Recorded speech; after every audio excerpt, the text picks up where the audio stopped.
Hello! Me revoilà.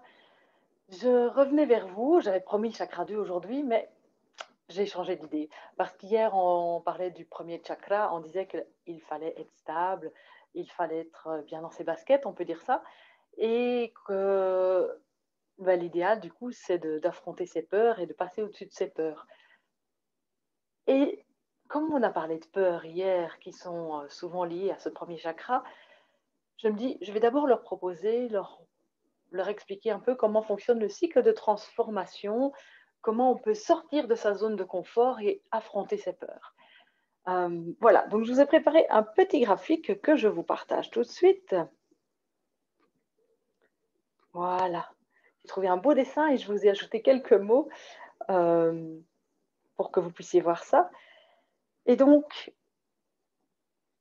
on a ici l'explication avec un joli papillon. J'aime beaucoup les papillons et donc on voit que ben, si la chenille elle restait tout le temps dans sa chrysalide, elle ne deviendrait jamais un beau papillon. Donc, il en est comme ça pour nous également. On est dans la plupart du temps dans notre zone de confort, c'est-à-dire dans notre quotidien, dans nos petites habitudes, tout va bien, rien de particulier, ça roule. Métro, boulot, dodo, on pourrait dire aussi. Et puis, deuxièmement, va arriver un événement, comme il nous en arrive régulièrement. Ça peut être un événement heureux ou un événement malheureux.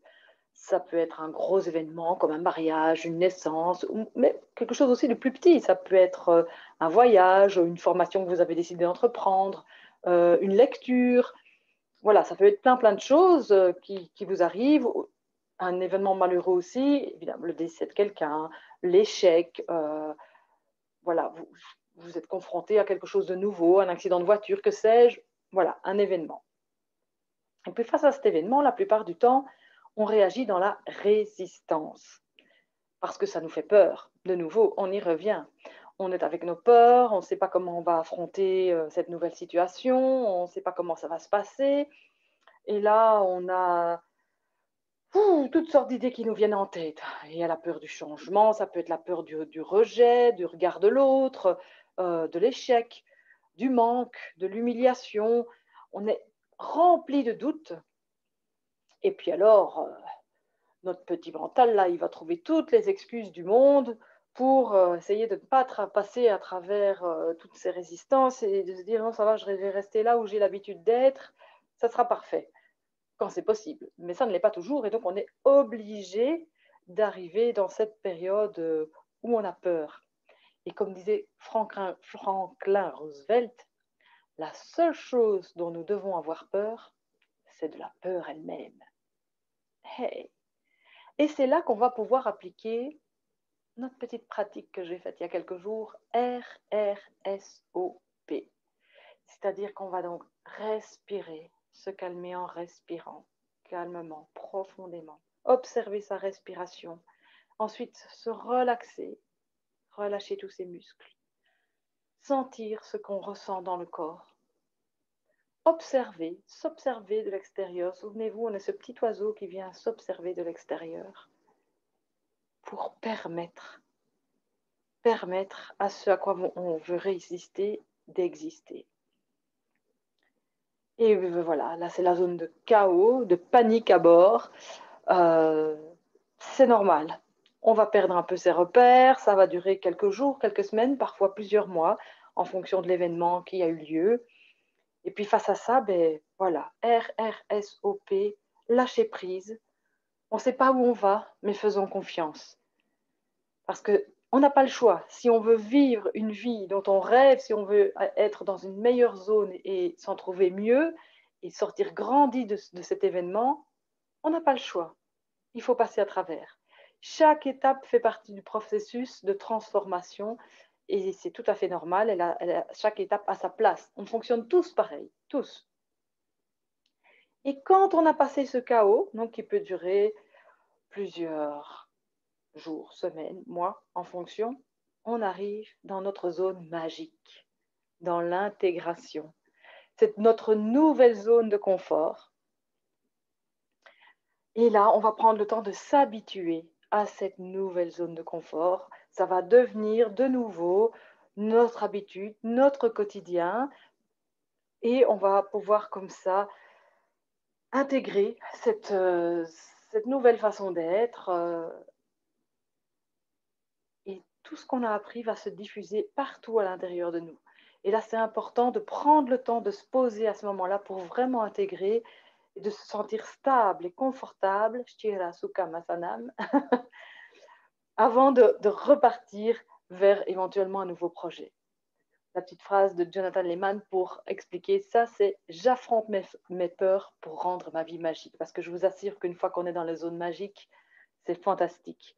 D'ailleurs, je vais vous proposer un autre écran, voilà, un autre dessin rapidement, voilà, que vous avez peut-être déjà vu, qui dit un petit peu la même chose, hein. Donc, on est dans sa zone de confort, voyez, nos habitudes, etc. On est spectateur de sa vie, puis on est dans la zone de peur quand on rencontre un nouvel événement. Et puis là, comme je vous disais, toutes les excuses du monde sont là pour qu'on évite ça. Ah, on est très très fort à ce niveau-là.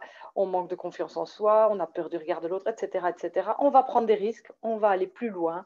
RRSOP, j'y reviens encore. Et c'est là qu'on va apprendre de nouvelles choses et qu'on va petit à petit arriver dans cette zone de bonheur où on va être beaucoup plus en sérénité, en alignement, en bien-être. Et c'est tout ce que je vous souhaite. Sincèrement, réfléchissez, mais pas trop. Pas trop, parce que si vous réfléchissez trop, votre mental, il va vous trouver plein d'excuses pour ne pas aller plus loin et pour rester dans votre zone de confort. Attention, zone de confort ne veut pas dire que c'est confortable au quotidien. Bien souvent, on est dans une... Enfin, bien souvent, il arrive que notre zone de confort, en fait, elle soit complètement inconfortable. Les personnes même qui se font frapper dessus au quotidien, c'est leur zone de confort, parce qu'elles ont peur d'affronter ça et de passer outre ça et de quitter ce qu'elles connaissent. Elles savent qu'il y a sans doute mieux ailleurs autrement, mais elles ont peur de l'inconnu. Donc voilà, voyez un petit peu aussi où vous en êtes dans ce cycle. Vous êtes peut-être dans un moment de votre vie où vous devez affronter des peurs, où vous devez respirer, vous poser, passer à travers, où vous êtes peut-être dans le chaos, la panique, vous avez pris une décision, vous êtes sûr que c'est la bonne, mais là vous vous dites, mon Dieu, qu'est-ce que j'ai fait parce que tout est un petit peu chamboulé. Mais soyez sûr, accrochez-vous, lâchez prise, la zone de bonheur, elle arrive. Votre nouvelle zone de confort va s'installer. Puis il y aura encore d'autres événements, il y aura encore d'autres zones de confort à dépasser. Votre nouvelle zone de confort arrivera. Mais foncez, allez-y. N'ayez pas peur. La seule chose dont on doit avoir peur, c'est la peur elle-même. Je vous le dis. Sinon, je ne serais pas où je suis si je n'avais pas passé déjà 2-3 fois ces caps-là. Et je devrais encore en passer, oh, ça c'est sûr. Mais voilà, c'est un cycle. C'est un cycle de transformation. Et on avance de cette façon-là. Voyez, transformez-vous et devenez de beaux papillons. Namasté. Vous pouvez le faire.